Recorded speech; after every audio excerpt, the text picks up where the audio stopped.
ఈరోజు మన ధ్యానాంశం, మన ప్రియ ప్రభు తన ప్రేమలో మన పట్ల తను కలిగి ఉన్న శాశ్వతమైన సంకల్పాలలో నుండి వ్యక్తం చేస్తున్న ఒక శ్రేష్టమైన భావన మీతో పంచుకోవాలనేది దేవుని యొక్క చిత్తం. అందులో నుంచి నేటి వాక్య ధ్యానాన్ని మనం కొనసాగిద్దాం. లేఖనం చదువుదాం. కొరింథీయులకు రాసిన 2వ పత్రిక 6వ అధ్యాయం 18వ వచనం. మరియు నేను మిమ్మును చేర్చుకొందును, మీకు తండ్రినయ్యుందును, మీరు నాకు కుమారులను కుమార్తెలు నయ్యుందురని సర్వశక్తిగల ప్రభువు చెప్పుచున్నారు. ఈ రోజున మన వాక్య ధ్యానాంశం, మన కుటుంబమునకు తండ్రి అయిన దేవుడు. మన కుటుంబములకు తండ్రి అయిన దేవుడు, మన ఆధ్యాత్మిక కుటుంబం, మన సంఘమునకు తండ్రి అయిన దేవుడు. మన తండ్రికి మనం ఒకసారి ఘనంగా స్తోత్రాలు చెల్లిద్దామా? ఇది దేవుని యొక్క అభిలాష, ఇది దేవుని యొక్క సంకల్పం. ఆ పదముల యొక్క మన్నికను, ఆ పదముల యొక్క సొగసును మనం గమనించగలిగితే, నేను మిమ్మల్ని చేర్చుకుంటాను, నేను మీకు తండ్రిగా ఉంటాను. నేను మీకు తండ్రిగా చేర్చుకున్నప్పుడు నేను సర్వశక్తి గల ప్రభువుగా మాత్రమే కాకుండా ఓ తండ్రిగా నన్ను నేను మీకు ప్రత్యక్షపరచుకుంటాను. తత్ఫలితంగా మీరు నాకు కుమారులు అవుతారు, మీరు నాకు కుమార్తెలు అవుతారు. శ్రద్ధగా వింటున్నారు కదా? ఇక్కడ 2 పదాలు వాడుతున్నాను చూడండి. నేను మీకు సర్వశక్తి గల ప్రభువునై ఉన్నాను కదా. I'm the lord ruling with the great amount of sovereignty. గొప్ప సార్వభౌమాధికారముతో మిమ్ములను పరిపాలనము చేయు ప్రభువుగా నేనుండి ఉన్నాను. అట్టి దేవుడినైన నేను ప్రభువుగా మాత్రమే కాకుండా తండ్రిగా కూడా ఉంటాను. ఇక్కడ 2 పదాలు వాడతానన్నాను కదా. మొదటి పదం, when we look at him as the Lord of our lives, మన జీవితాలకు ఆయనను మనం ప్రభువుగా చూచినప్పుడు the concept will be ruling with the sovereignty. సార్వభౌమాధికారంతో పరిపాలన చేయడం, రూలింగ్, పరిపాలన మనకు కనబడుతుంది. కానీ మనం ఆయన్ని తండ్రిగా చూసినప్పుడు it's not simply ruling, it's a relation. అది రిలేషన్. This is ruling. ప్రభువుగా పరిపాలన చేస్తాడు, తండ్రిగా రిలేషన్, బాంధవ్యాన్ని కలిగి ఉంటాడు. నేను మిమ్మల్ని పరిపాలన చేసే యాజమాన్య హక్కులు, యాజమాన్య ఆధిపత్యం, యాజమాన్య సామర్థ్యం గల ప్రభువుగా మాత్రమే కాదు, నేను తండ్రిగా ఉంటాను.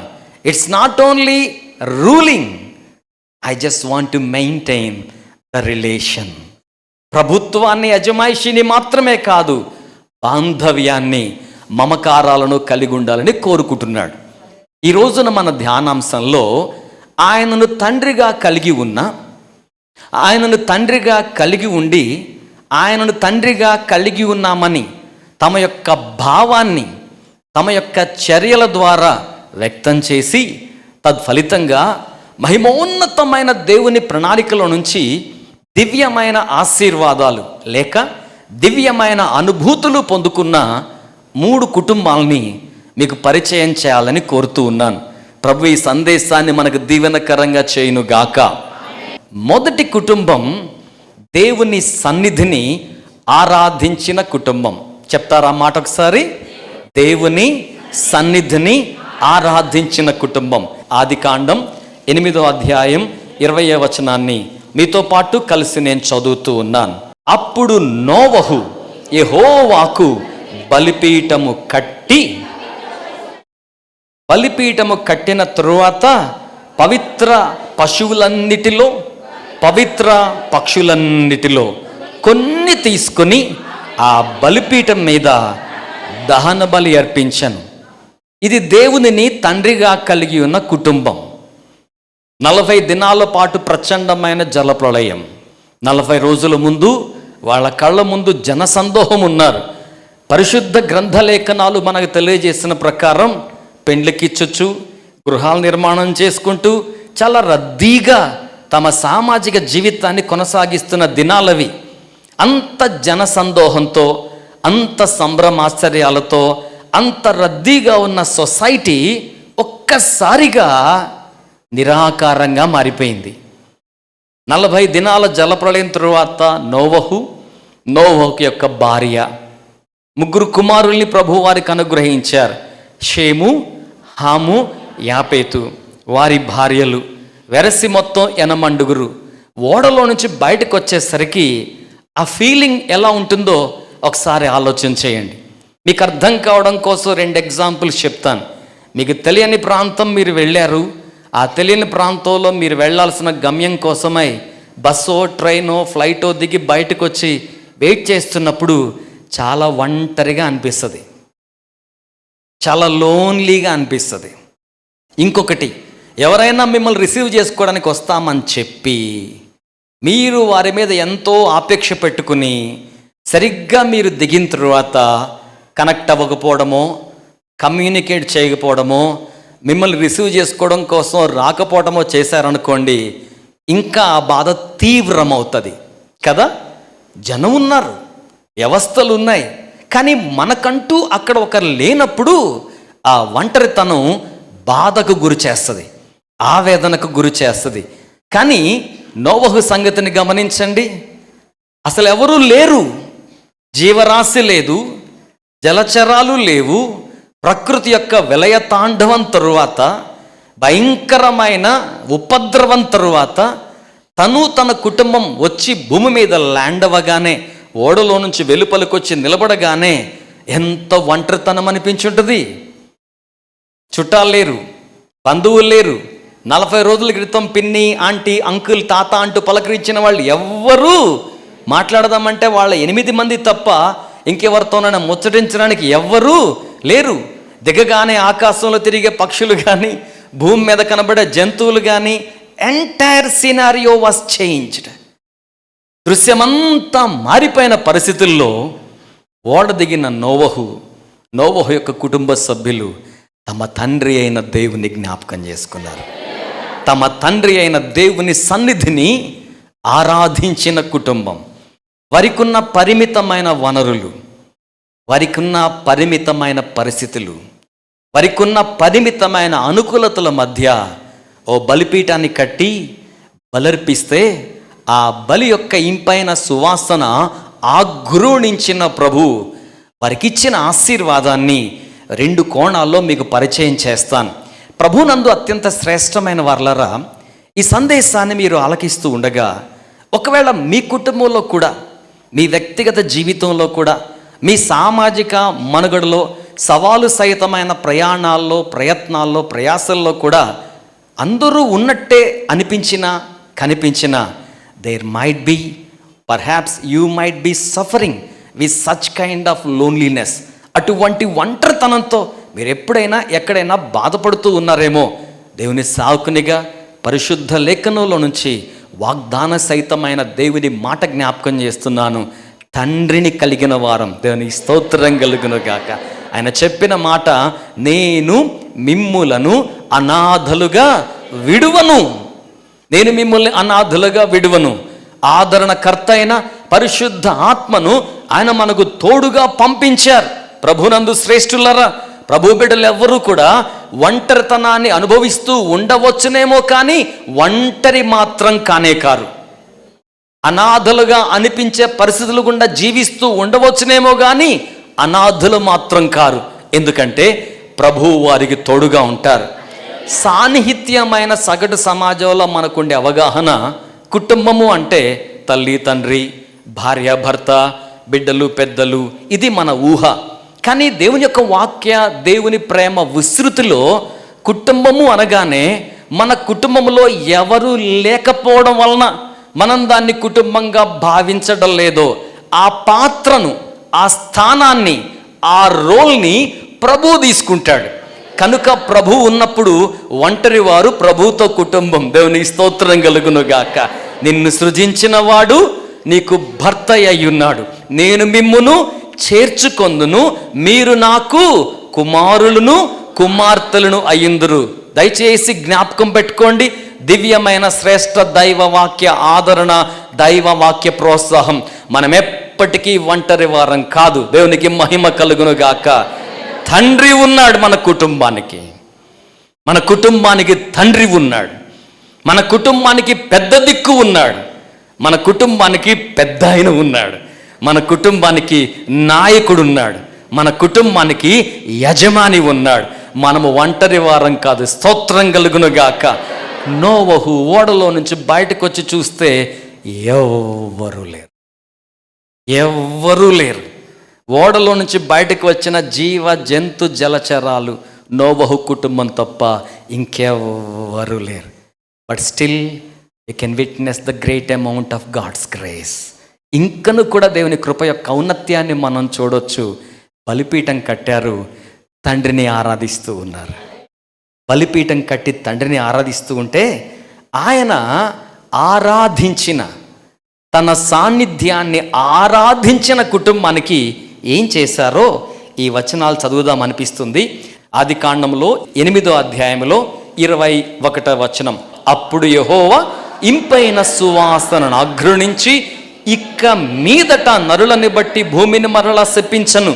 ఎందుకనగా నరుల హృదయాలోచన వారి బాల్యము నుంచి చెడ్డది. నేను ఇప్పుడు చేసిన ప్రకారముగా ఇక సమస్త జీవులను సంహరింపను.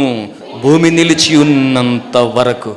వెదకాలం, కోతకాలం, శీతోష్ణములు, వేసవి, శీతాకాలములు, రాత్రింబవళ్ళు. నేను ఈ మాటలో ఏమర్థం చేసుకున్నానో చెప్పనా? దేవుని సన్నిధిని ఆరాధించిన కుటుంబానికి తండ్రి ఇచ్చిన ఆశీర్వాద ప్రాప్తి ఏంటి అంటే, వెదకాలం, కోతకాలం, season of planting, season of harvesting. Sometimes కొన్నిసార్లు మన జీవితంలో పెడుతున్నాం కానీ ఫలితం రావట్లేదే, ఇన్వెస్ట్ చేస్తున్నాము కానీ రిటర్న్స్ రావట్లేదే, ప్రయాసపడుతున్నాం కానీ ఫలితం రావట్లేదే అన్నట్టుగా అనిపిస్తుంది. కానీ తనను ఆరాధించిన, తన సాన్నిధ్యాన్ని ఆరాధించిన కుటుంబంతో ప్రభు నేరుగా చెప్తున్న మాట, I will give you a time of planting, at the same time I will give you a season of harvesting. మీకు విత్తనాలు నాటే కాలాన్ని ఇస్తాను, కోతకాలాన్ని కూడా ఇస్తాను. మీకు రావాల్సిన రిటర్న్స్, మీకు రావాల్సిన ప్రతిఫలం మీకు వచ్చేలా చేస్తాను. I will bring time in favour. సమయాన్ని మీకు అనుకూలంగా చేస్తాను అన్నారు ఆయన. దేవుని సాన్నిధ్యాన్ని ఆరాధించే కుటుంబానికి తండ్రి ఇస్తున్న వాగ్దాన ఆశీర్వాదాలు. తదుపరి పదం మీరు గమనించండి. శీతోష్ణం, వేసవి, శీతాకాలములు, రాత్రింబవళ్ళు. శీతోష్ణం, వేసవి, శీతాకాలములు, రాత్రింబవళ్ళు. ఇవి మూడు దేని మీద ఆధారపడి ఉన్నాయి? ప్రకృతిలో సూర్యుని చుట్టూ పరిభ్రమిస్తున్న గ్రహాల చలనాన్ని బట్టి ఆధారపడి ఉన్నాయి. భూమి యొక్క గ్రహం అయితే భూమి చుట్టూ పరిభ్రమిస్తున్న, చంద్రుడు ఉపగ్రహం అయితే ఈ భ్రమణం మీద ఇవి ఆధారపడి ఉన్నాయి. భూమికి ఉన్న కొద్దిపాటి ఓవల్ షేప్, బాదం కాయ ఆకారాన్ని బట్టి ఇవి ఆధారపడ్డాయి. వినండి, నోవహు కాలానికి ముందు ప్రజలకు సీజన్స్ తెలియదు. నోవహు కాలానికి ముందు ప్రజలకు వర్షపాతం తెలియదు. అంచేతనే వారంత త్వరగా నోవహు సందేశాన్ని నమ్మలేదు. నమ్మడం అంటేనే రుజువులను బట్టి కాదు, ఎసెన్షియల్ ఫెయిత్, ఉన్నది ఉన్నట్టుగా దేవుని మాట నమ్మడమే. నమ్మక వారు నశించారు. నమ్మక వాగ్దానాన్ని సొంతం చేసుకోలేదు. నమ్మక వారు నోవహుతో కూడా పాలి భాగస్థులుగా జీవములోనికి ప్రవేశించలేదు. సో అంతకుముందు ఈ స్ట్రక్చర్ అలా లేదు. భూమి మీద నుండి ఆవిరి లేచి నేలను తడపడం ద్వారా వెజిటేషన్ యొక్క గ్రోత్ ఉండింది, వృక్షజాతుల యొక్క పెంపు ఉండింది. దానిని యాజమాన్యం చేయమని దేవుడు ఆదాముకు ఏదైనా తోట గురించి తెలియచేశారు. దేవుడు తన ప్రియమైన కుటుంబానికి తండ్రిగా ఉండి వారికి చెప్తున్న మాట ఏంటంటే, నా సన్నిధిని ఆరాధించిన నా కుమారులారా, నా సన్నిధిని ఆరాధించిన నా కుమార్తెలారా, నా సన్నిధిని ఆరాధించిన నా ప్రియమైన కుటుంబమా, ఫర్ యువర్ సేక్, మీ నిమిత్తం నేనేం చేయదలుచుకున్నానంటే ప్రకృతి చక్రాన్ని రీఆర్గనైజ్ చేస్తాను. రీఇన్స్టాల్ చేస్తాను, రీఅరేంజ్ చేస్తాను. ప్రకృతి చక్ర భ్రమణ విధి విధానాలను నా కుటుంబం మీరు. నోవహు, నీవు నా కుమారుడవు. నోవహు భార్య నా కుమార్తె. నోవహు 3 కుమారులు నా కుమారులై ఉన్నారు, 3 కుమార్తెలు. నోవహుకేమో కోడళ్ళు, దేవునికేమో కుమార్తెలు. దేవునికి వరసలు ఆపాదించకూడదు. మనమందరం ఆయన కుమారులం, మనమందరం ఆయన కుమార్తెలం.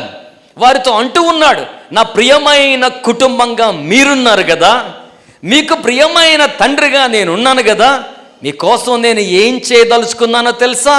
I will reorganise. ప్రకృతి భ్రమణ చక్రాన్ని మీకోసం అమరుస్తాను. దేవునికి స్తోత్రం చెల్లిద్దాం. ప్రభునందు ప్రియులారా, ఇది కదా తండ్రి అంటే. సాహసోపేతమైన చర్యలను తన సంతతి కోసం చేయడానికి తండ్రి ఎప్పుడు కూడా ఉపక్రమిస్తాడు. కొంతమంది తండ్రులు ఎక్స్ప్రెసివ్గా ఉంటారు, భావాల వ్యక్తీకరణలో చాలా సులువుగా ఉంటారు వాళ్ళు. కొంతమంది తండ్రులు వారి భావాన్ని సరిగ్గా వ్యక్తీకరించలేకపోవచ్చు. మరికొంతమంది తండ్రులు అరుదుగా తమ భావాలను పూర్తిగా తమ స్వాధీనంలో పెట్టుకుంటారు. మన ప్రియ ప్రభువు ఏమంటున్నాడు అంటే, నేను పరమ తండ్రిని, నేను నిత్యుడైన తండ్రిని. ఐజయా 9:6, యెషయా గ్రంథం 9:6 నిత్యుడైన తండ్రిని. నా భావాన్ని వ్యక్తం చేస్తున్నాను. నా కుమారుల కోసం, కుమార్తెల కోసం, నా కుటుంబం కోసం నా భావాన్ని వ్యక్తం చేస్తున్నాను. నా భావం ఏంటంటే, మీ నిమిత్తం, మీ ఒక్క కుటుంబం నిమిత్తం ప్రకృతి భ్రమణ చక్రం అంతటినీ కూడా నేను కంట్రోల్లో పెట్టి perfect seasons, perfect times, perfect day and night చక్కగా అమరుస్తూ అన్నాడు. హస్తాలు పైకి చాపి చాలా ఘనంగా దేవునికి స్తోత్రం చెల్లిద్దాం. ఇంత గొప్ప ఆశీర్వాద ప్రమాణం చేసి, ఇదిగో నేను మాటలతో చెప్పా కదా, ఈ మాటలతో చెప్పింది మీకు గుర్తుండడం కోసం అలా చూడండి. అదిగో రెయిన్బో, అదిగో ధనస్సు, విబ్జయోర్, వయలెట్ టు రెడ్, 7 రంగుల 7 వర్ణాల ధనస్సు ఆకృతిని చూపించి, ఇదిగో నా నిబంధన. దేవునికి స్తోత్రం కలుగును గాక. దేవుని సన్నిధిని ఆరాధించిన కుటుంబానికి, ఆ కుటుంబానికి తండ్రిగా ఉన్న దేవుడు ఆహా ఎంత వాగ్దానం చేశాడు. తండ్రి సాహసోపేతమైన కార్యాలు చేశాడు. తండ్రి సవాలు సహితమైన శాశ్వత కాలము నిలిచి ఉండే నిబంధనగా ఆకాశంలో తన ధనస్సును ఏర్పాటు చేశాడు. ఈ రోజున ఆయన మనకు వాగ్దానం చేస్తున్నాడు, నేను మీకు తండ్రిగా ఉంటాను, నేను మీ కుటుంబానికి తండ్రిగా ఉంటాను, నేను మీ బిడ్డలకు తండ్రిగా ఉంటాను. నా కుమారుడా, నేను నీకు తండ్రిగా ఉంటాను. నా ప్రియ కుమారి, నేను నీకు తండ్రిగా ఉంటాను. ఈ రోజున దేవుని మాటలు వింటూ ఉండగా ప్రియ ప్రభు యొక్క ప్రేమను గుర్తు చేస్తూ ఉన్నాను. మా నాన్నగారు పాస్టర్ ఎస్ ప్రభుదాస్ గారు దాదాపుగా 16 సంవత్సరాలు అవుతుంది ప్రభు రాజ్యానికి వెళ్ళి ప్రభు చెంత నిత్య విశ్రాంతిలో ఉన్నారు. నాన్న ఉన్నప్పుడు అదొక ధైర్యం, నాన్న ఉన్నప్పుడు అదొక భరోసా, నాన్న ఉన్నప్పుడు అదొక గుండె నిబ్బరం. ఆత్మీయుడు నాన్న, దైవజనుడు, పైగా ఆత్మీయంగా ఆయన నా గురువు, ఆయన మా గురువు. ప్రార్థన చేయించుకొని పరిచర్యకి వెళ్ళేవాడిని, ప్రార్థన చేయించుకుని పలు దూర ప్రాంతాల ప్రయాణం చేసేవాడిని. వారు అభిషేకించారు, ఆశీర్వదించారు, నేర్పించారు. నాన్న వెళ్ళిపోగానే, హాల్లోకి రాగానే, నాన్న చైర్ ఖాళీగా చూడగానే భావోద్వేగ ఆవేదన అదుపు చేసుకోలేకపోయేవాడిని. తత్ఫలితంగా హాల్ని రీమోడల్ చేసి నాన్న కుర్చీ అక్కడ కనబడకుండా తీసుకొచ్చి చర్చిలో పెట్టేశాను నేను. అంత ఆవేదన అనిపించేది. నాన్న అంటే నానే కదా, తండ్రి అంటే తండ్రే కదా. ప్రభునందు శ్రేష్ఠులారా, ఎటువంటి తండ్రి అయినా, ఎంత గొప్ప తండ్రి అయినా ఒకరోజుకి ఈ లోకంలో మనల్ని విడిచిపెట్టి వెళ్ళిపోతారు. కానీ నేను మాట్లాడుతున్న తండ్రి చేర్చుకుంటాను అన్న తండ్రి. నేను మిమ్ములను చేర్చుకుంటాను, నేను మీకు తండ్రిగా ఉంటాను, మీరు నాకు కుమారులు కుమార్తెలై ఉంటారు. శాశ్వతమైన దేవుని ప్రేమ ప్రణాళికలో మన కుటుంబానికి తండ్రి అయిన దేవునికి మరొక్కసారి చాలా గంభీరంగా స్తుతి చెల్లిద్దాం. హల్లెలూయా! మన పరమ తండ్రికి నిరంతరము మహిమ కలుగును గాక. రెండవ కుటుంబాన్ని మీకు జ్ఞాపకం చేస్తాను.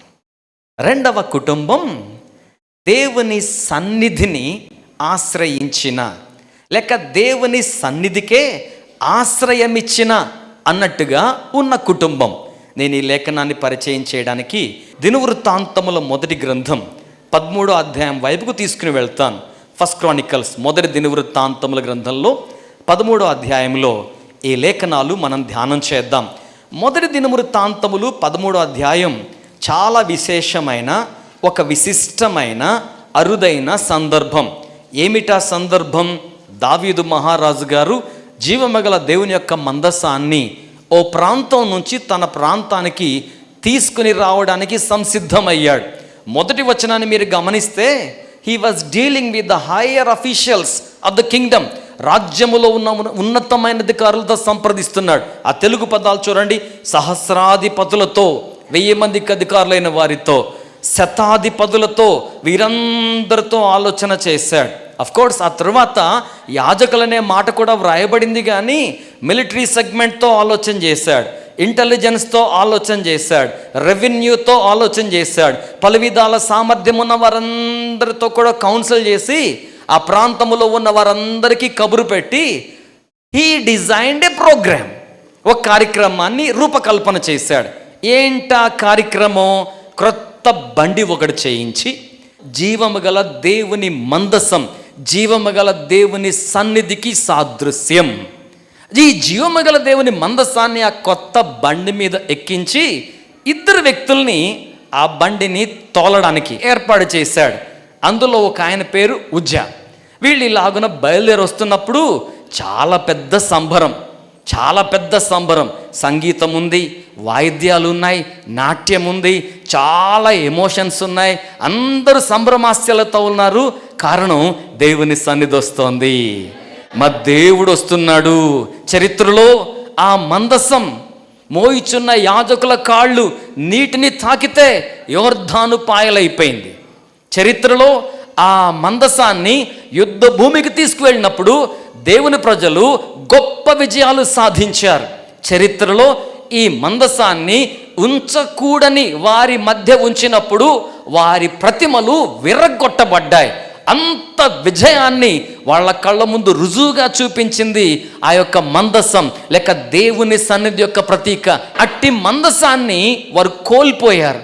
ఈ రోజున దేవుని సన్నిధిలో కూర్చుని దేవుని మాటలు వింటున్న వారిలో ఖచ్చితంగా మీలో కొంతమంది శ్రేష్ఠులకు దేవుని సన్నిధిని మిస్ అయితే, ఆరాధనకు రాకపోతే, ఒక పాట ఆ పాట ఉన్న శ్రేష్టతలో పాడకపోతే దిగులుగా అనిపిస్తుంది. ఇక్కడున్నారు అట్టి శ్రేష్ఠులు, ఖచ్చితంగా ఇక్కడున్నారు అట్టి శ్రేష్ఠులు. దిగులుగా అనిపిస్తుంది, విచారంగా అనిపిస్తుంది. We are missing the ark of covenant, which is nothing but the replica of God's presence. దేవుని సాన్నిధ్యానికి సాదృశ్యమైన మందసాన్ని మిస్ అయ్యాం. బట్ వన్ ఫైన్ డే దావీదు మొత్తాన్ని ప్రోగ్రాం ఆర్గనైజ్ చేసి సంభ్రమాశ్చర్యాలతో, సంగీత ధ్వనులతో, గొప్ప ఉద్యమంలాగా, గొప్ప ఊరేగింపులాగా చాలా మంది జనంతో ఆ రోడ్డు మీద బయలుదేరొస్తూ ఉంటే ఎంత సంతోషంగా ఉందో, ఎంత ఆనందంగా ఉందో. ఇక్కడ నేను వాక్య ప్రియుల కోసమై 3 విలువైన మాటలు ఉపయోగిస్తాను. మొదటిది, వారి ఆనందానికి కారణం కోల్పోయిన సాన్నిధ్యాన్ని తిరిగి పొందుకుంటూ ఉన్నారు. తప్పిపోయిన కుమారుడి విషయంలో కూడా అదే జరిగింది. తండ్రి అంత ఎందుకు ఎక్సైట్ అయ్యాడు? తప్పిపోయిన వాడు తిరిగి వస్తున్నందుకు. You are back in God's will. మీరు దేవుని చిత్తము లోపలికి వచ్చేసారు, దేవుని ప్రసన్నత లోపలికి వచ్చేసారు. మీ పట్ల దేవుడు తన సంకల్పాలను నెరవేర్చడానికి మిమ్మును మీరు సమాయత్తం చేసుకుంటున్నారు. దేవునికి స్తోత్రం కలుగును గాక. I'm going to get back everything whatever I lost. నేనేమైతే కోల్పోయానో వాటన్నిటినీ తిరిగి మరలా పొందుకుంటున్నాను అనే ఆనందం. రెండవదిగా, ఆ వాతావరణం ముందు చూసారా? యాజకులు ఉన్నారు, సహస్రాధిపతులు, మిలిటరీ ఆఫీసర్లు ఉన్నారు, 1000 మందికి అధికారులు, 100 మందికి అధికారులు, చాలా గంభీరంగా ఉంటుంది కదా. వరసగా 10 కార్లు వస్తే మనకు అదొక హంగామాగా అనిపిస్తుంది కదా. మన ముందుకు ఏదైనా అకేషన్లో 10 మంది ఘనమైన వారు వచ్చి ఒక 4-5 కార్లు పార్క్ చేయగానే మనకి కొంచెం పైకి వెళ్ళిపోతుంది, అదొక గంభీరంగా అనిపిస్తుంది కదా, అట్లా ఉంటుంది కదా. సో ఆ వాతావరణం చాలా ఘనంగా అనిపించింది. మూడవది ఏంటంటే ఆ ప్రోగ్రామ్ని ఎగ్జిక్యూట్ చేస్తూ ఆర్గనైజ్ చేస్తూ వస్తున్నది ఎవరో తెలుసా? స్వయంగా దావీదు రాజు. So they were enjoying God's presence and then travelling. వస్తూ ఉన్నప్పుడు అది కొత్త బండి, ఈ రోజులలాగా సస్పెన్షన్ సిస్టమ్స్ ఏమీ దానికి ఉండవు, ఈ రోజులలాగా కన్స్ట్రక్టెడ్ రోడ్స్ లేవు గనుక కొంచెం ఒడిదుడుకులకు గురై బండి మీద పెట్టబడి ఉన్న మందసం ఇలా జారి ఒలికిపోయే పరిస్థితి వస్తే, నేను ఇందాక ఒక అతని పేరు చెప్పానే, ఉజ్జా, పడిపోద్దేమోనని ఇలా చేయడ్డం పెట్టే ప్రయత్నం చేస్తే అయ్యో చచ్చిపోయాడు. మరుక్షణమే చచ్చిపోయాడు. వినండి, మరుక్షణమే చచ్చిపోయాడు. ఇప్పుడు నేను ఎక్స్ప్లెయిన్ చేస్తూ వచ్చానే సంభ్రమాస్యాల వాతావరణం, జస్ట్ ఒక్క స్విచ్తో ఎవ్రీథింగ్ వాజ్ చేంజ్డ్. ఆనందమంతా పోయింది, ఆందోళన అధిక స్థాయిలో అందరినీ అలుముకుంది, ప్రయాణం ఆగిపోయింది. పైగా చనిపోయింది ఎవరు? బయట ఉన్న వ్యక్తి కాదు, మందసాన్ని డ్రైవ్ చేస్తున్న బండికి సంబంధించిన వ్యక్తి, ఖచ్చితంగా ప్రముఖమైన వ్యక్తి అయి ఉంటారు. ఆయన చచ్చిపోయారు. ఒక్కసారిగా విషాదం అలుముకుంది. నేను సరదాగా ఒక మాట అడుగుతాను, నాకు జవాబు చెప్పండి. మీ ఏరియాలో వోల్టేజ్ తక్కువగా ఉందని, కరెంట్ చాలట్లేదని, మీరందరూ ఎయిర్ కండిషనర్స్ అవన్నీ మంచిగా పెట్టుకోవాలని మీరు చేసిన అభ్యర్థనకు ప్రతిస్పందనగా ప్రభుత్వం వారు మీకోసం మంచి వోల్టేజ్ ఉన్న హై పవర్ సప్లై రెగ్యులర్గా ఉండే 3 ఫేస్ లైన్స్ స్తంభాలన్నీ వేస్తుంటే మీకు సంతోషమా? సంతోషం కాదా? కదా. ఓకే, ఇప్పుడు సరిగ్గా సమాధానం చెప్పండి. ఇవన్నీ మీ వీధిలో, మీ కాలనీలో అస్సలు వోల్టేజ్ ప్రాబ్లం రాకుండా హై లోడ్ మీరు వినియోగించుకోవడం కోసం ఎత్తైన స్తంభాలు, బలమైన వైర్లు ఇవన్నీ చేస్తారని మీకు సంతోషం. అయితే దానికి పెద్ద పెద్ద ట్రాన్స్ఫార్మర్లు 4 పెట్టాలి. ఆ ఏరియాలో ఎన్ని పెట్టాలి? 1 మీ ఇంట్లో పెడతామన్నారు, 1 మీ ఇంటి దగ్గర పెడతామన్నారు. ఇప్పుడు ఎంతమందికి సంతోషం? ఎందుకని? అది మనకు అవసరమే కానీ ప్రమాదకరం, అది మనకు ప్రయోజనమే కానీ భయానకం, అది మనకు అవసరమే కానీ మన రిసైడింగ్ ప్లేస్ని అది ఆక్యుపై చేసుకుంటుంది, డిస్కంఫర్ట్. సో సార్ మీరు చేసే పని బాగుంది కానీ ట్రాన్స్ఫార్మర్ మా ఇంట్లో, పిల్లలు ఉన్నారు సార్ మా ఇంట్లో వద్దు, పైగా అది సౌండ్ వస్తుంది, అదేమి ఇంట్లో అర్థం కాదు కదా రోజు క్లీన్గా పెట్టుకోవడానికి, దానికోసం పెద్ద బ్లాక్ కట్టాలి. ఇదంతా ఒక ఎత్తు అయితే దాని మీద ఎర్రటి ప్లేట్తో స్కల్ బొమ్మ వేసి కింద ఇంటూ మార్కు పెట్టి ఏమని రాస్తారు? దాని ఎదురుగా రోజు చూడాలి. మాకు వద్దు సార్, మాకు వద్దు. ఎంతమంది శ్రద్ధగా వింటున్నారు కదా? Now listen the same thing. దేవుని సన్నిధి, మందసం, ఆరాధన, ప్రసన్నత అన్నీ ఉన్నాయి. బట్ తమ కళ్ళ ముందే మరెవరో కాదు, పాపులర్ పర్సన్, ప్రఖ్యాతి నొందిన వ్యక్తి దావీదు నడిపిస్తూ ఉన్న సందర్భంలోనే ఒక వ్యక్తి చనిపోతే ఎంత బాధగా ఉంటుంది, ఎంత ఆవేదనగా ఉంటుంది, ఎంత చిరాగ్గా ఉంటుంది, ఎంత దిగులుగా ఉంటుంది, ఎంత భయానకంగా ఉంటుంది. ఇక్కడ ఒక స్పష్టమైన మాట వినండి. ఇంత జరుగుతుండగా అక్కడ ఒక అనౌన్స్మెంట్ చేశారు. ఈ ఇబ్బందికరమైన పరిస్థితుల్లో రాజు అయ్యున్న దావీదు అనబడే నేను ఈ మందసాన్ని నా పురమునకు తీసుకువెళ్దామనే ఉద్దేశంతో ఇంత చక్కని అమరిక చేసి తీసుకువెళ్తున్నాను కానీ ఇలా జరిగింది గనుక నాకు భయం వేస్తోంది. ఎవరన్నారు ఈ మాట? 14 వచనాల 13వ అధ్యాయం చదివితే ఈ భావం మీకు కొట్టొచ్చినట్లు కనబడుతుంది. నాకేమేస్తోంది? భయమేస్తోంది. So I don't want to take it. కాబట్టి నేను ఈ మందసాన్ని తీసుకువెళ్ళను, ఈ మందసాన్ని ఇక్కడే ఎక్కడైనా పెట్టేద్దాం. ఈ మందసాన్ని, దేవుని సన్నిధి సాదృశ్యాన్ని ఎవరైనా మీ ఇంట్లో పెట్టుకుంటారా అని అడిగారు. ఇప్పుడు నేను ఆ ప్రశ్న దావీదు వాళ్ళని అడిగిన విధానాన్ని కాకుండా, ఇందాక మిమ్మల్ని ఒక ప్రశ్న అడిగితే మీరు ఏదో చెప్పారు, నాకు జవాబు హై వోల్టేజ్ లైన్లు మాకు కావాలి, కానీ ట్రాన్స్ఫార్మర్ మాత్రం మా ఇంట్లో కదా, ట్రాన్స్ఫార్మర్ మాత్రం మా ఇంట్లో సేమ్ కదా. వాళ్ళు కూడా తమ కళ్ళ ముందు చచ్చిపోయిన మనిషిని చూచి, దేవుని ఉగ్రతను చూచి, సంభ్రమమంతా విషాదంగా మారిపోతే అది చూచి, ఇది మాత్రమే కాకుండా అమ్మో దావీదు కూడా భయపడుతున్నాడు, నాకెందుకు. వీఆర్ వెరీ స్మార్ట్ కదా.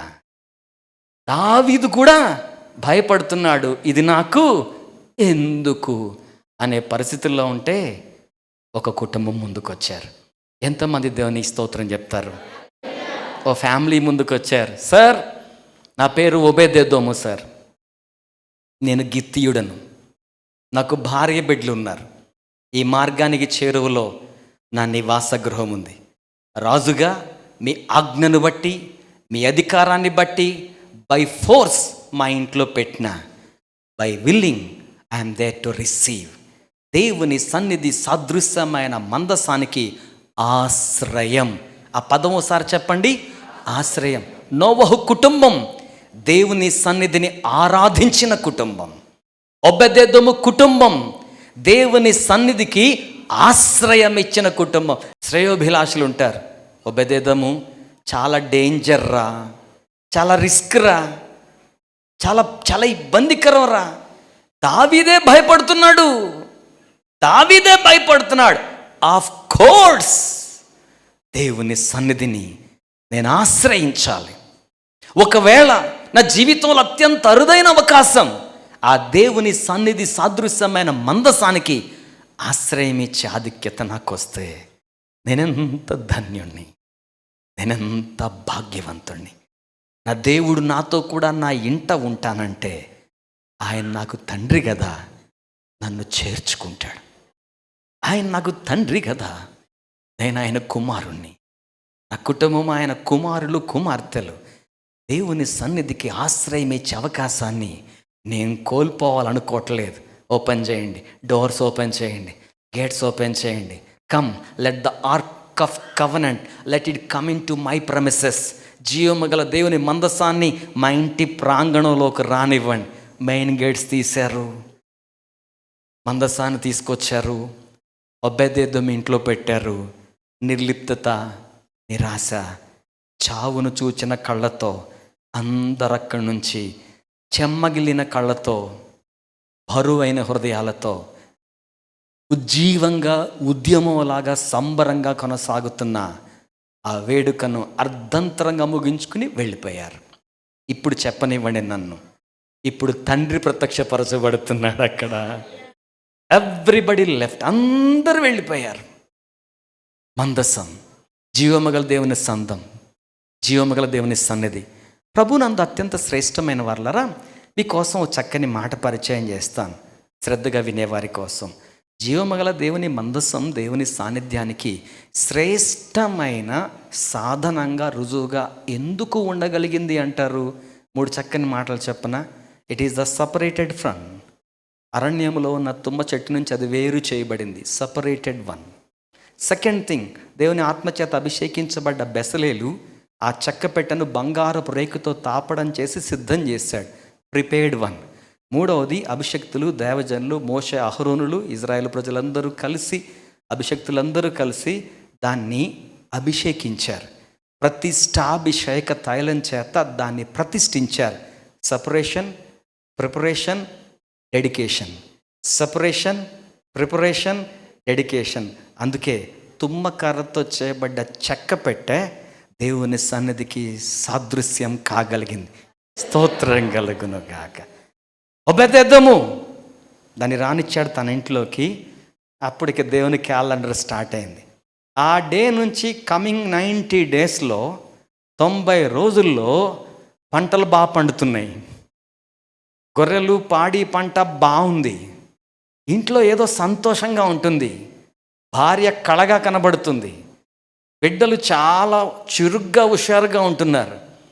ఒబెదెదోములో ఏదో ఆనందం, వర్ణనాతీతమైన ఆధ్యాత్మిక శ్రేష్ఠ అనుభూతులు తాండవం ఆడుతున్నాయి.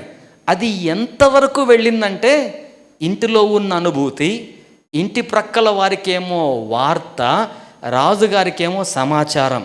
It was spreading. ఒక కుటుంబం చాలా సంతోషంగా ఉంటున్నారు, ఒక కుటుంబం చాలా ఆనందంగా ఉంటున్నారు, ఒక కుటుంబం చాలా సాఫల్యత కలిగి ఉంటున్నారు, ఒక కుటుంబం చింత విచారం లేకుండా చాలా నిబ్బరంగా ఉంటున్నారు.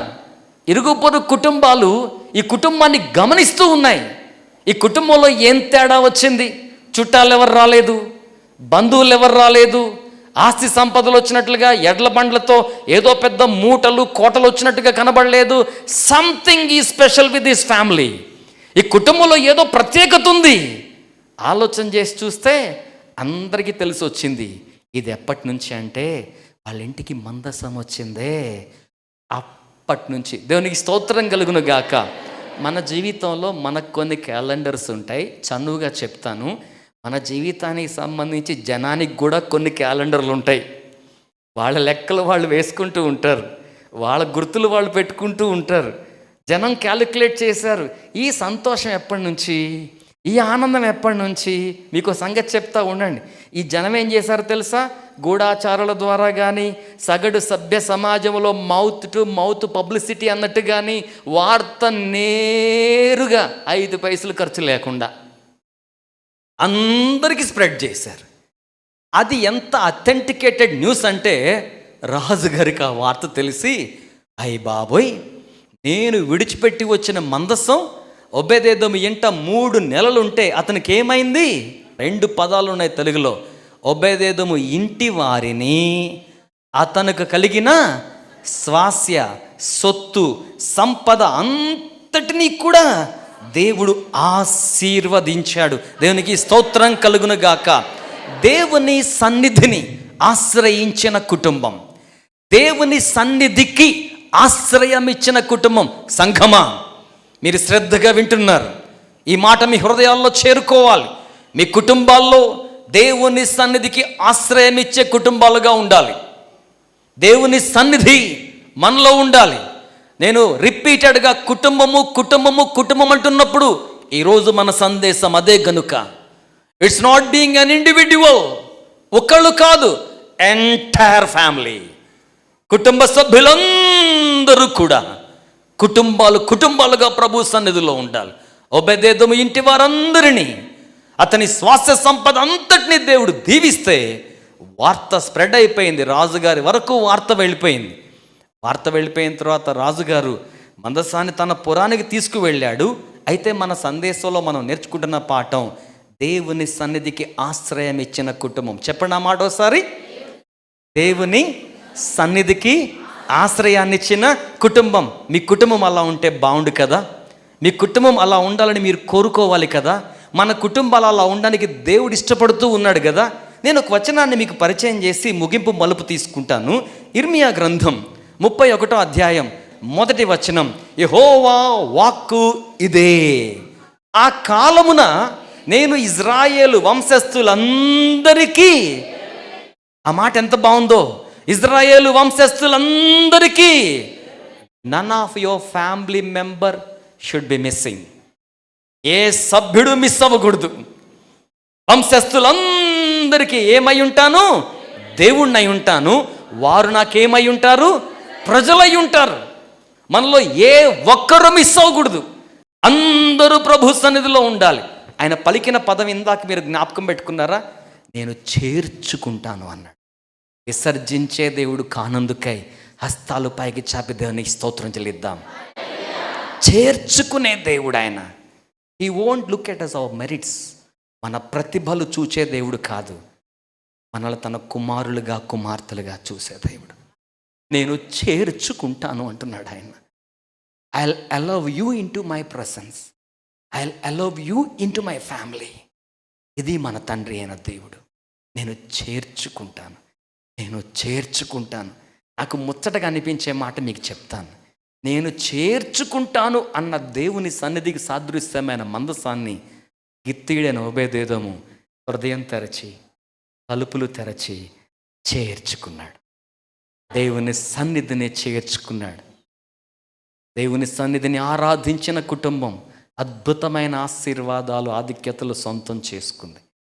దేవుని సన్నిధిని ఆశ్రయించిన, లేక దేవుని సన్నిధికి ఆశ్రయం ఇచ్చిన కుటుంబం అద్భుతమైన ఆశీర్వాదాలు, ఆధిక్యతలు సంతరించుకుంది. స్నేహితులారా, సోదరులారా, ఈ కుటుంబాలు ఎలా ఉన్నాయి? ప్రభు సన్నిధి మీ ఇంట్లో ఉంటుందా? మీ గృహాల్లో, మీ కుటుంబాల్లో ఎల్లప్పటికీ దేవుని సన్నిధిని కలిగి ఉండమని చేతులు జోడించి ప్రేమతో మనవి చేస్తున్నాను.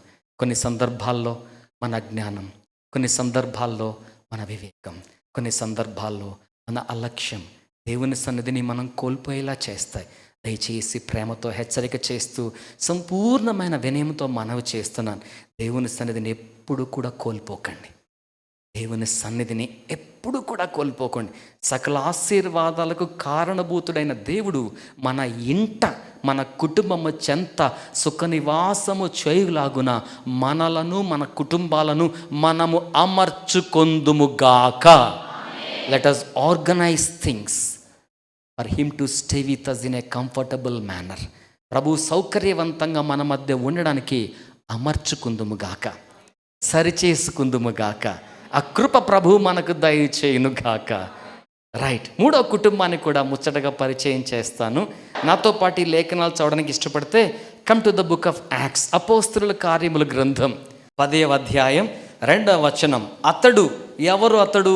మొదటి వచనం, ఇటలీ పటాలమనబడిన పటాలములు శతాధిపతి అయిన కొర్నేలి. అతడు, ఎవరతడు? భక్తిపరుడు.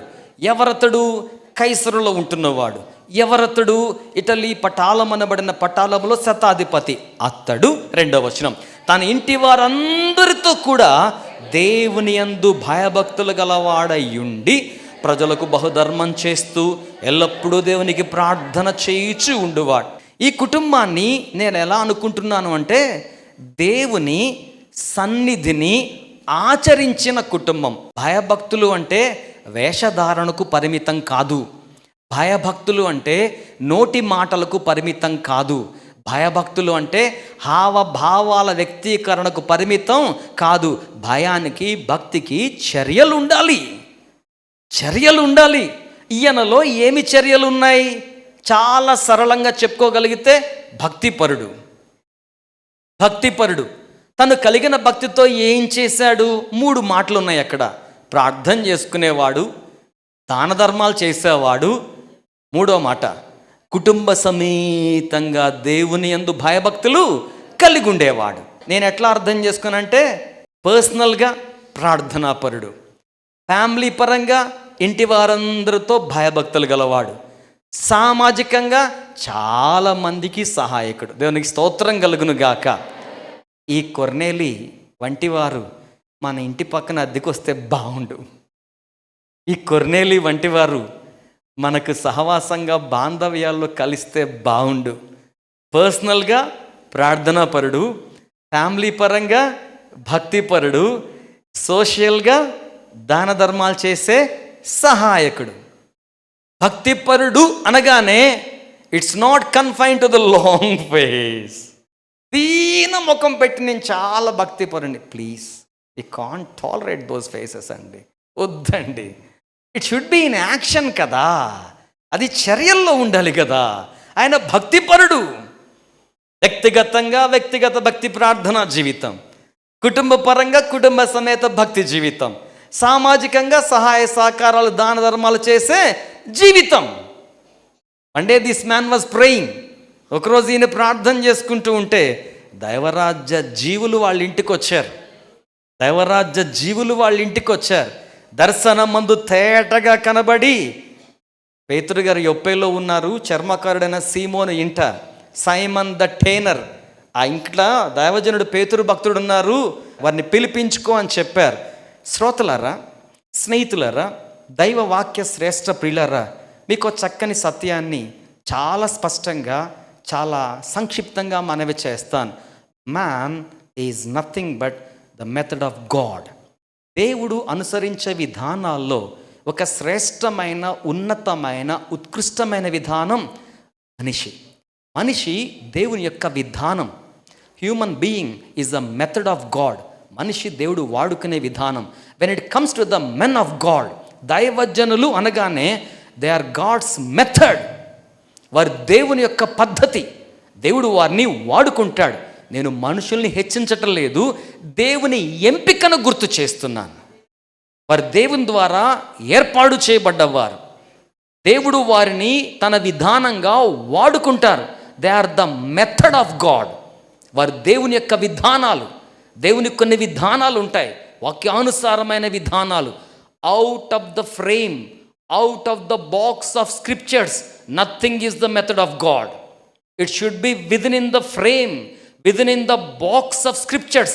లేఖనముల చట్రము లోపలే ఉంటాయి దేవుని విధానాలు. వెర్రి విధానాలు అనుసరించి దేవుడు నాకు చెప్పాడంటే కుదరదు. వాక్యం ధ్యానం చేస్తున్నాం, వాక్యాన్ని తీసుకుంటూ ఉన్నాం.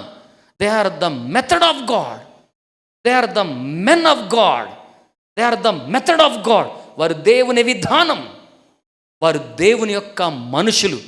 మెన్ ఆఫ్ గ్రేట్ గాడ్, గొప్ప దేవుని యొక్క మనుషులు. నేను మరలా చెప్తున్నాను, మనుషుల గురించి మాట్లాడలేదు, దేవుని గురించి మాట్లాడుతున్నాను. ఆ పేతుర్ని పిలిపించుకోమన్నారు. ఈ భయభక్తులు గల కుటుంబానికి తండ్రి అయిన దేవుడు, తండ్రి అయిన దేవుడు, నేను మిమ్మల్ని చేర్చుకుంటాను అన్నాడే.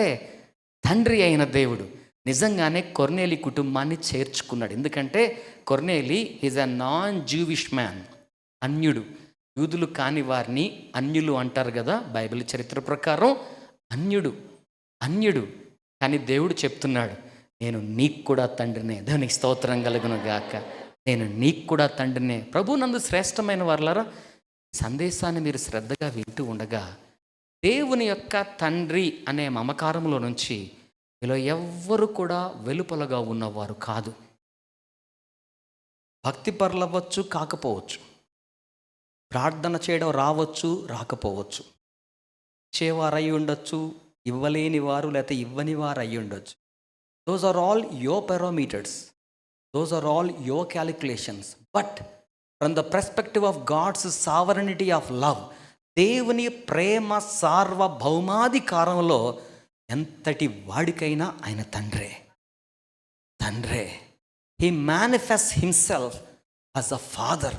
తండ్రిగా తనను తాను ప్రత్యక్షపరచుకుంటున్నాడు. కనుకనే కదా 2000 సంవత్సరాల క్రితం ఆయన సిలువలో వేలాడుతూ ఉన్నప్పుడు ప్రక్కన ఉన్న దొంగ, నీ రాజ్యంతో కూడా వచ్చినప్పుడు that's what makes him a father. అసలు నువ్వు ఎవడోరా నన్ను పిలవడానికి అనలేదు ఆయన. ఎందుకంటే ఆయన తండ్రి. నేను ఈ రోజున మీకు దేవుని సన్నిధిని ఆరాధించిన, దేవుని సన్నిధిని ఆశ్రయించిన, లేక దేవుని సన్నిధికి ఆశ్రయం ఇచ్చిన, అలాగే దేవుని సన్నిధిని ఆచరించిన ఈ కుటుంబాన్ని పరిచయం చేస్తున్నప్పుడు తండ్రిని మీ కళ్ళ ముందు పెట్టడానికి లేఖనాల ద్వారా చిరు ప్రయత్నం చేస్తున్నాను. యూదులకు ఆయన తండ్రి, అన్యులకు ఆయన తండ్రి. కొర్నేలితో దేవుడు ఆ ముచ్చట చెప్పారు. కొర్నేలి మనుషుల్ని పంపించాడు, పేతురు భక్తుడు బయలుదేరి వచ్చాడు. దైవ సన్నిధిని ఆచరించిన కుటుంబానికి తండ్రి అయిన దేవుడు ఏమిచ్చాడో చురుగ్గా 4 మాటలు మీకు గుర్తు చేస్తాను. 24వ వచనం, 10వ అధ్యాయం 24వ వచనం, అపోస్తలుల కార్యముల గ్రంథం. మరునాడు వారు కైసరయలో ప్రవేశించిరి. అప్పుడు కొర్నేలి తన బంధువులను, ముఖ్య స్నేహితులను పిలిపించి, మీరు నాకు చెప్పండి, కొర్నేలి ఎవరెవరిని పిలిపించాడు? బంధువులను, ముఖ్య స్నేహితులను. ఈ 2 వర్గాలకు నేను ఒక పేరు పెట్టుకున్నాను. ఆ పేరు మీరు నాతో పాటు పలకాలి. ఆప్తులు అనండి. ఆప్తులు. దైవ భక్తిని, దైవ సాన్నిధ్యాన్ని ఆచరించే కుటుంబాలకు ఆప్తులు వస్తారు. ఆప్తులు వచ్చేసారు. ఆ ఇంటికి పిలిపించుకున్నాడు. ఆప్తులైన వారందరినీ పిలిపించుకున్నాడు. తర్వాత వచనం కూడా చదవండి నాతో పాటు. పేతురు లోపలికి రాగా కొర్నేలి అతన్ని ఎదుర్కొని అతని పాదముల మీద పడి, మరి పేతురు ఎవరు? ఆత్మీయుడు. దేవుని భక్తిని ఆచరించే కుటుంబాలకు ఆప్తులు వస్తారు, ఆత్మీయులు వస్తారు. ఎంతమందికి స్తోత్రం చెప్పాలనిపిస్తుంది? మన కుటుంబములకు ఆప్తులు వచ్చుదురుగాక. ఇంకెవరు వస్తారు? ఈ లేఖనాన్ని మీకు గుర్తు చేస్తాను. అపోస్తల కార్యములో 10వ అధ్యాయం 33వ వచనం. వెంటనే నిన్ను పిలిపించి తిని, నీవు వచ్చింది మంచిది, ప్రభువు నీకు ఆజ్ఞాపించినవన్నీ వినుటకై మేమందరము. అంటే అక్కడ ఎంతమంది ఉన్నారు? ఆప్తులు మాత్రమే కాదు, ఆత్మీయులు మాత్రమే కాదు, ఇంకా అందరూ, అంటే ఇంక చాలా మంది ఉన్నారట. ఎవరై ఉండొచ్చు అబ్బా వాళ్ళు? 27వ వచనం చదవండి ఇప్పుడు. అతనితో మాట్లాడుచు లోపలికి వచ్చి అనేకులు కూడి ఉండుట. ఒకసారి అందరం హస్తాలు పైకిచ్చారు, ఘనంగా దేవునికి స్తోత్రం చెల్లిద్దామండి. దేవుని సన్నిధిని ఆచరించే కుటుంబానికి దేవుడు తండ్రిగా ఉండగా ఆప్తులు వచ్చేసారు, ఆత్మీయులు వచ్చేసారు, అనేకులు. ఎంత బాగుంటుందో కదా ఆ ఇల్లు, ఎంత బాగుంటుందో కదా ఆ కుటుంబం. నా నుంచి వారు దూరం అవుతున్నారు, నా నుంచి వీరు దూరం అవుతున్నారు, నేను వాళ్ళను కోల్పోతున్నాను, వారు నన్ను దూరం చేసుకుంటున్నారు. సగటు సభ్య మానవ సమాజం యొక్క మనుగడకు సంబంధించిన పోరాటంలో ఇవి సహజమే. మరి దీనికి పరిష్కారం ఉందా? ఉంది పరిష్కారం. ప్రభువు నీ కుటుంబానికి తండ్రిగా ఉండాలి. ఆయన ఉంటే నిన్ను చేర్చుకుంటారు, ఆప్తుల్ని చేరుస్తారు, ఆత్మీయుల్ని చేరుస్తారు, అనేకులను. ప్రభునందు ప్రియులరా, మిమ్మల్ని నిందించిన వారు, హింసించిన వారు, బాధించిన వారు, లేక వేధించిన వారు కూడా మిమ్మల్ని చేర్చుకునే విధంగా, లేక మీ చెంతకు చేరే విధంగా చేయగలడు. ఈరోజు నేను మాట్లాడుతున్న ప్రియ పరమ తండ్రి, మనల్ని చేర్చుకునే తండ్రి. ఘనంగా దానికి స్తోత్రం చెల్లిద్దాం. నేను మిమ్మల్ని చేర్చుకుందును. ఎంత ఘనత! అన్యుడైన కొర్నేలిని చేర్చుకుంటే కొర్నేలికి అర్థమైంది, నేను అన్యుడినైనా నాన్ జూవిష్ కమ్యూనిటీ, నన్ను నా తండ్రి చేర్చుకున్నాడు కదా, నేను ఇప్పుడు ఆప్తుల్ని చేర్చుకోవాలి. 10వ అధ్యాయంలో 44వ వచనం. పేతురు ఈ మాటలు ఇంకా చెప్పుచుండగా అతని బోధ విన్న వారందరి మీదకి ఎవరు వచ్చారు? ఆప్తులు వచ్చారు, ఆత్మీయులు వచ్చారు, అనేకులు వచ్చారు, ఆత్మదేవుడు వచ్చాడు. చప్పట్లు కొడుతూ దేవునికి మహిమ చెల్లిద్దాం. భక్తిని ఆచరించేవారు, దైవ సాన్నిధ్యాన్ని ఆచరించేవారు, వ్యక్తిగత భక్తి ఆధ్యాత్మిక జీవితాన్ని మాటలకు పరిమితం చేయక ఆశ్రయించడం మాత్రమే కాకుండా, ఆశీర్వదించబడ్డం మాత్రమే కాకుండా ఆచరించేవారు ఉంటారే. ఎస్, ఆప్తులు వస్తారు, ఆత్మీయులు వస్తారు, అనేకులు వస్తారు, ఆత్మదేవుడు కూడా వస్తారు. ప్రభునందు ప్రియమైన వాళ్ళరా, మీ కుటుంబాలు ఇలాగున ఉండడం దేవుని సంకల్పం. ఆయన తండ్రిగా ఉంటే ఇదిగో ముచ్చటగా కుటుంబాలు ఇలా ఉంటాయి. ఒకవేళ ఈ మాటలు వింటూ ఉండగా కలత, కలవరం, అపోహ, ఆవేదన, అసమాధానం, సంఘర్షణ, ఇటువంటి పరిస్థితులు గుండా మన కుటుంబాలు వెళ్తూ ఉంటే, రోజున ప్రభు అందుకేనేమో మనతో ముచ్చటిస్తూ ఉన్నారు. ఆయనను మనం తండ్రి స్థానంలో ఉంచలేదేమో, ఆయనను మనం తండ్రి స్థానంలో ఉంచలేదేమో, ఆయనను మనం తండ్రి స్థానంలో ఉంచలేదు. ఆయన ప్రభు మాత్రమే కాదు, not only the power of ruling, ఆయన తండ్రి కూడా. The one who maintains a relation, బాంధవ్యాన్ని కూడా కొనసాగించే దేవుడు. నా అనుభవంలో నుంచి ప్లస్ వాక్యంలో నుంచి నేను చెప్పగలిగిన దివ్యమైన మాట, యెహోవా ఉత్తముడని రుచి చూచి ఒక్కసారి ఆ తండ్రి ప్రేమ ఎట్టిదో గనుక రుచి చూస్తే ఏ ప్రేమ కూడా దానికి సరిసమానపు దశకు రావడానికి ఆలోచన కూడా చేయం.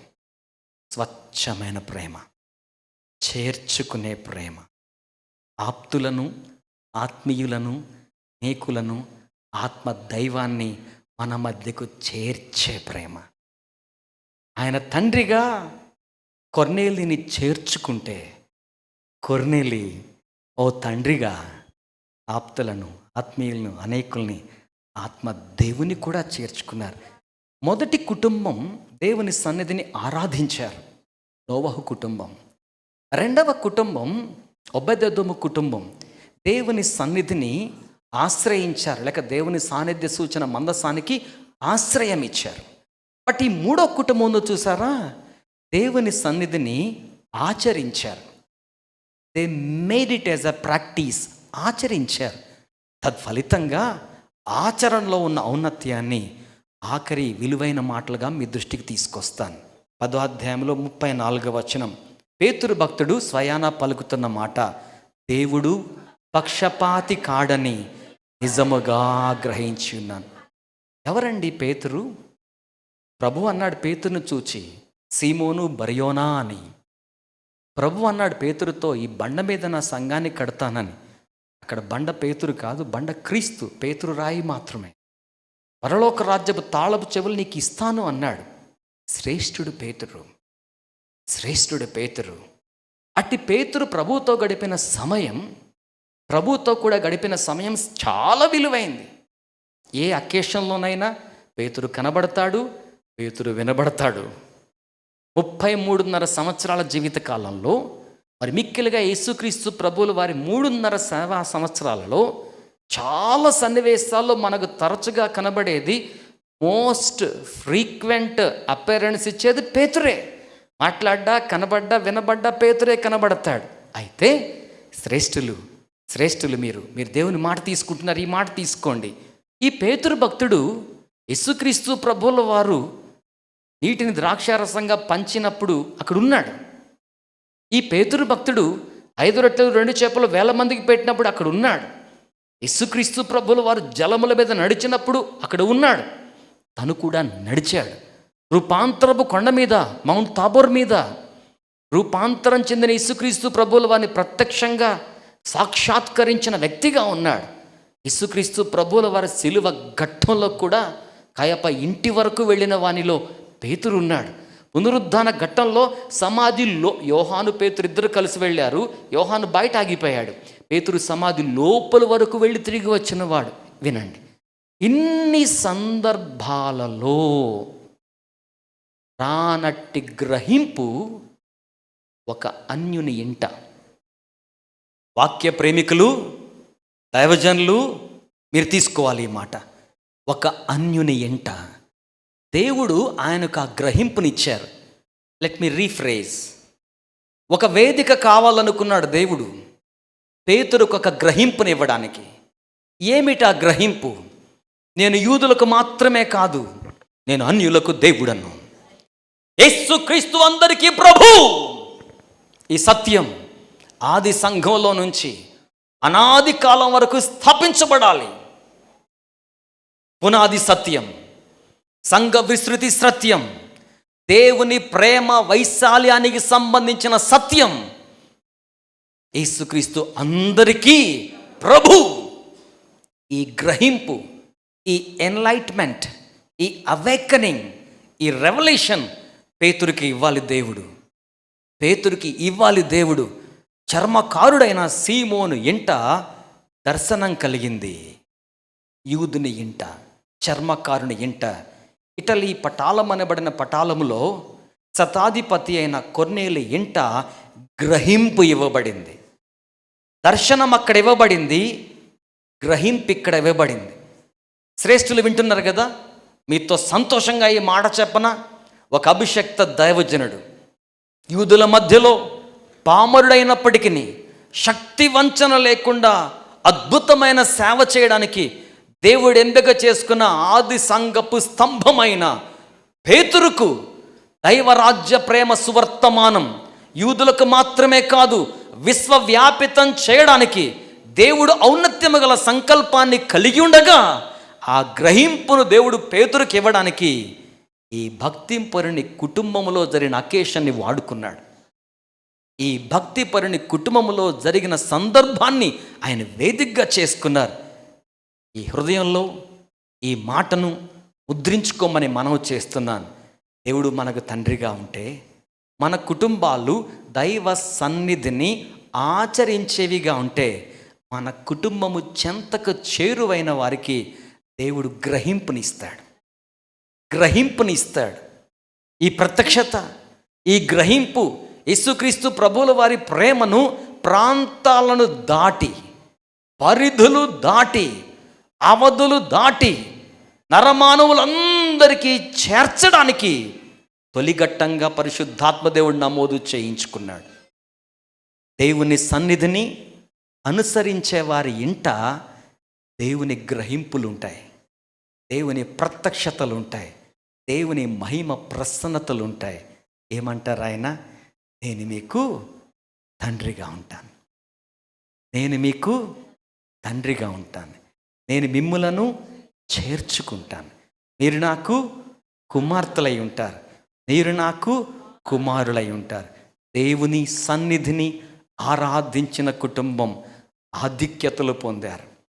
దేవుని సన్నిధికి ఆశ్రయమిచ్చిన, దేవుని సన్నిధిని ఆశ్రయించిన కుటుంబం ఆశీర్వదించబడ్డారు.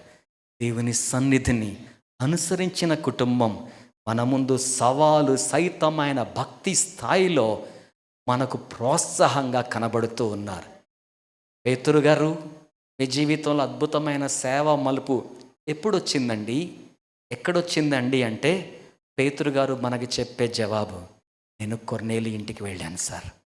అది చాలా భక్తిపరుల ఇల్లండి. దేవుడి ప్రత్యక్షతను, నా మానసిక వైశాల్యాన్ని పెంపొందింపచేసే, నా దర్శనాన్ని విస్తృతపరిచే, నా సమర్పణను పెంపొందింపచేసే అద్వితీయమైన అద్భుతమైన ప్రత్యక్షతను ఆ ఇంట్లో ఇచ్చాడండి. దానికి స్తోత్రం కలగండి. ఆ ఇంటికి వెళ్ళినప్పుడు నాకు ఈ దీవెన వచ్చిందండి, ఆ కుటుంబానికి వెళ్ళినప్పుడు నాకు ఈ ప్రేమ దొరికిందండి, ఆ కుటుంబ సభ్యుల్ని కలుసుకున్నప్పుడు నాకు నెమ్మది కలిగిందండి, ఆ ఇంటికి వెళ్ళినప్పుడు నాకున్న కలత పోయిందండి, ఆ కుటుంబంలో కాసేపు కూర్చున్నప్పుడు నాకు చాలా ప్రేమగా అనిపించిందండి, ఆ కుటుంబంతో సమయం స్పెండ్ చేసినప్పుడు నాకు ఆదరణ లభించింది. ఎంతమంది అని స్తోత్రం చెప్తారు? దేవునిని తండ్రిగా కలిగి ఉన్న కుటుంబాలు. ప్రభునందు ప్రియులారా, ఓ సావుకునిగా ఈరోజు మీకోసం ప్రార్థన చేసే ముందు నా వ్యక్తిగతమైన ఆకాంక్ష, అభిలాష, ప్రార్థన, మన కుటుంబాలు ఈ రీతిగా ఉండగలుగునుగాక. దైవ సన్నిధిని ఆరాధించిన నోవహు కుటుంబం పరిమితమైన వనరుల మధ్య, అననుకూలతల మధ్య దైవ సన్నిధిని ఆరాధించిన కుటుంబం ఆధిక్యతలు పొందుకుంది. దైవ సాన్నిధ్యాన్ని ఆశ్రయించిన, లేక దైవ సాన్నిధ్యానికి ఆశ్రయం ఇచ్చిన ఒబెదెదు కుటుంబం ఆశీర్వాదాలు పొందుకుంది. దైవ సన్నిధిని ఆచరించిన అన్యుడైన కొర్నేలి కుటుంబం, అమ్మ బాబోయ్, గొప్ప అభిషక్తులైన దైవజనులకు గ్రహింపునిచ్చే వేదికగా తమ కుటుంబాలు చరిత్రలో మిగిలిపోయాయి. అట్టి కుటుంబాలుగా దేవుడు మనల్ని తన కృపలో పెంపొందింప చేయాలని రండి, తల్లుంచి కళ్ళు మూసుకొని మనస్ఫూర్తిగా ప్రార్థన చేద్దాం.